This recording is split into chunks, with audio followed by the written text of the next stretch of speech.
Welcome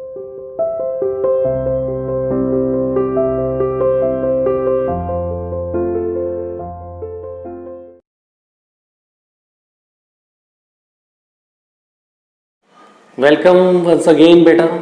आज अपने chapter को कंटिन्यूअस रखते हुए अब हम द बैटल ऑफ प्लासी के बारे में पहले बात कर चुके हैं कि कैसे बैटल ऑफ प्लासी के अंदर सिराजुद्दौला की जो है नवाब, बंगाल के नवाब सिराजुद्दौला की डेथ हो जाती है।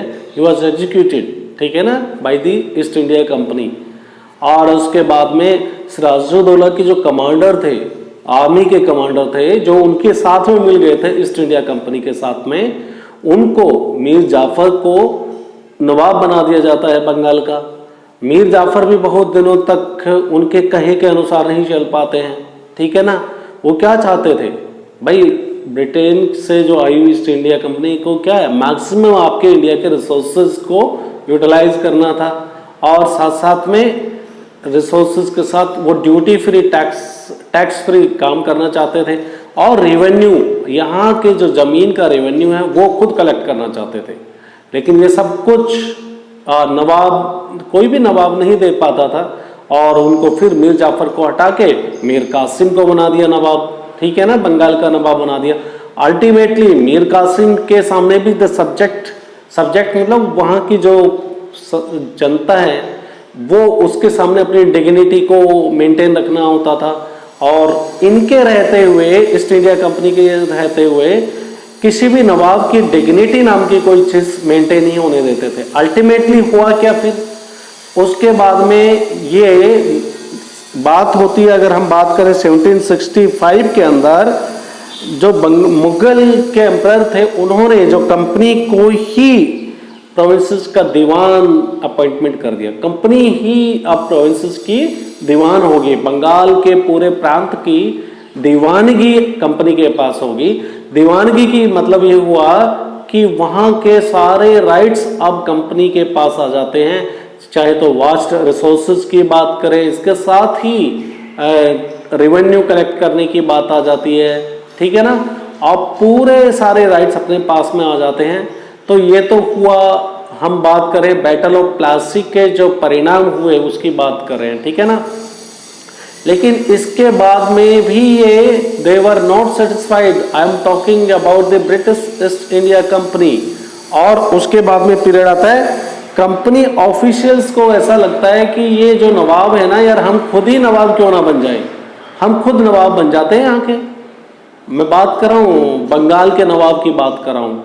और फिर बारी आती है इस तरह के कुछ घटनाक्रम चलता है जिसमें वहाँ के नवाब जो हैं उनको हटा दिया जाता है, साइडलाइन कर दिया जाता है, और ये खुद उनको बोल दिया कि भाई तुम रेस्ट करो, अब ये नवाबगिरी हम करने वाले हैं यहाँ की। और उनसे हर महीने बहुत सारे पैसे लिए जाते थे। मैं बात कर रहा हूँ जो पहले नवाब थे उनसे, राइट। तो ये सारा ईस्ट इंडिया कंपनी का काम चल रहा था, किस तरह से वो देश के अंदर, हमारे देश के अंदर पहले तो ट्रेड करना चाहते थे, लेकिन ट्रेड करने के लिए नवाब जो एक tax free trade, duty free वो ट्रेड करना चाहते थे, टैक्स नहीं देना चाहते थे। अब नवाब उसके बीच में अड़चने बने हुए थे, तो उन्होंने सोचा कि हम ही यहाँ के नवाब बन जाते हैं। यहाँ तक क्लियर हो गया बेटा। अब आगे की बात करते हैं। तो बैटल ऑफ प्लासी के बाद ही कंपनी ऑफिशियल्स बिकम नवाब।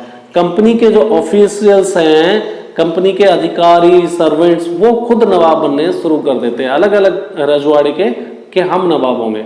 अब इससे होता क्या है, जो कंपनी का जो, जैसे कि बात करो रॉबर्ट क्लाइव, वो एक 18 ईयर्स की एज में आया था, और तब ये भारत में आया था तो उसके पास में कुछ नहीं था।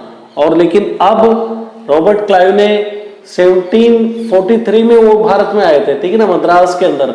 और 1967 में जब वो वापस जाने लगे तो उनके पास में 40 लाख 1,102 डॉलर्स, ठीक है ना, डॉलर की करेंसी वो कमा चुके थे। वो कोई मेहनत नहीं की थी उन्होंने, बट ये सारा का सारा पैसा करप्शन से कमाया है, ठीक है ना। अपने यहाँ पे धन दौलत, हमारे देश की धन दौलत को वो ले जाने लगे कहाँ के, ब्रिटेन के अंदर ले जाने की तैयारी चल रही थी। राइट, यहाँ तक समझ में आ गया। रॉबर्ट क्लाइव जो बाद में बंगाल का गवर्नर भी बना था, अब 1764 में इसको गवर्नर, तो बंगाल के जो गवर्नर थे जिनको बेसिकली उनको रेस्पॉन्सिबिलिटी क्या दी गई थी रॉबर्ट क्लाइव को, कि भाई आप अपने यहाँ पर अपनी गवर्नरशिप पे कोई करप्शन नहीं होने देना। बट जब वो वापस गए ब्रिटेन के अंदर, तो ब्रिटेन की पार्लियामेंट ने ही वाज क्रॉस एग्जामिन्ड, उससे पूछताछ की गई। किस लिए? बिकॉज उसने इतने सारा पैसा कमाया। कैसे कमाया भाई? इंडिया से। He has been cross examined, जैसे कोर्ट के अंदर क्रॉस एग्जामिन होता है ना, पूछा जाता है कि भाई तुम कितने लिप्त थे, कितना इन्वॉल्वमेंट था आपका किसी क्राइम में, तो ऐसे ही उससे पूछा गया। बट 1774 में उसने सुसाइड कमिट कर लिया, वो अलग बात है, खुद ही आत्महत्या कर लिया, अपने आप को मार दिया। तो ऐसे करप्शन करने वाले भी ब्रिटिश इंडिया कंपनी के अंदर बहुत सारे सर्वेंट्स, ऑफिसर्स, ऑफिशियल्स, मेंबर्स वो थे जो भारत से ज़्यादा धन कमा के ले जाने के मूड में थे। मैं बात कर रहा हूँ कब की? जब British India company battle of Plassey के बाद की बात कर रहा हूँ। राइट, क्योंकि तब उसके बाद में पूरी गवर्नरशिप उनके पास में आ गया। जो मुगल के एम्परर थे उन्होंने पूरा दीवानगी राइट्स उनको दे दिया, तो इसके बाद में तो पूरा मौका मिल गया उनको। राइट, यहाँ तक बात से समझ में आ रही है बेटा? अब बात करते हैं कि सभी ऐसे करप्टेड नहीं थे, सभी भ्रष्टाचार में लिप्त नहीं थे, कुछ अच्छे कंपनी ऑफिशियल्स भी थे।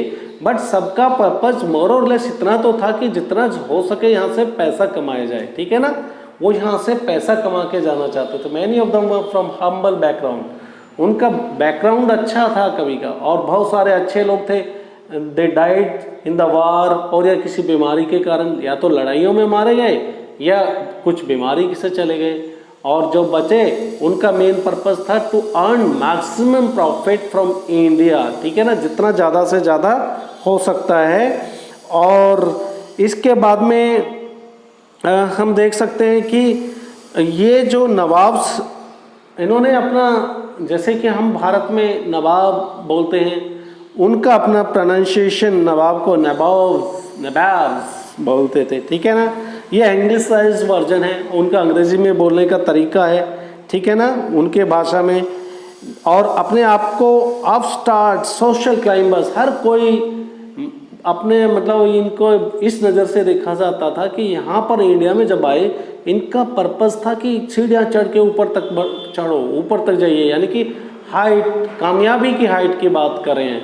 तो इनके ऊपर बहुत सारी स्टोरी, नाटक और बहुत सारे कार्टून भी होते थे कि जितने भी गवर्नर वगैरह सर्वेंट, ये जितने भी ईस्ट इंडिया कंपनी के जो सर्वेंट्स थे, ऑफिशियल्स थे, उनके ऊपर काफ़ी कार्टून वगैरह भी बेस्ड हुए। और उनमें बेसिकली इनके ऊपर फन किया जाता था, रेडिकुल, इनका मजाक उड़ाया जाता था इसी बात को लेके कि सब महाराजा पटियाला बनना चाहते थे यहाँ पर आकर। ठीक है ना? इन्होंने देखा कि भारत में राजा बहुत हैं, और फिर इनकी भी इच्छा इसी तरह से जागी, ये खुद भी राजा बनने की तरफ सोचने लगे। सबकी अपने सपना, भारत में आना मतलब एक सपना। जैसे मुंबई के अंदर आ जाते हैं ना, तो हर कोई मुंबई में जाने वाला एक सपने के साथ जाता है कि मैं यहाँ का एक ऐसा स्टार बनूँगा जिसको यहाँ की पब्लिक, भारत की पब्लिक प्यार करेगी और मुझे इतना प्यार पहुँचाएगी, मेरी हर फिल्म जो है हिट हो जाएगी। तो इसी तरह से जो गवर्नर उस टाइम में ईस्ट इंडिया कंपनी के जो सर्वेंट्स थे या ऑफिशियल्स थे, वो भी एक सपने के साथ भारत में आते हैं, बहुत ज़्यादा यहाँ से फॉर्चून कमा के लेके जाना है पैसा, ये सारा मकसद रहता था। अब ये तो हमने बात की कि कैसे कंपनी ऑफिशियल्स नवाब बन गए। बैटल ऑफ प्लासी के बारे में बात की इससे पहले, फिर कंपनी ऑफिशियल्स कैसे नवाब बन गए उसके बारे में बात की। अब नेक्स्ट वाले टॉपिक में हम बात करेंगे जो कंपनी का रूल कहाँ से शुरू हुआ, बंगाल से, और कैसे धीरे धीरे वो अपने देश के अन्य रीजन के अंदर, दूसरे क्षेत्रों के अंदर भी कंपनी का रूल ग्रेजुअली एस्टेब्लिश हो गया। राइट, तो आज का ये टॉपिक यहीं पर समाप्त करते हैं, फिर एक नए टॉपिक के साथ आपसे मुलाकात करेंगे। तब तक के लिए goodbye, stay home, stay safe, thank you.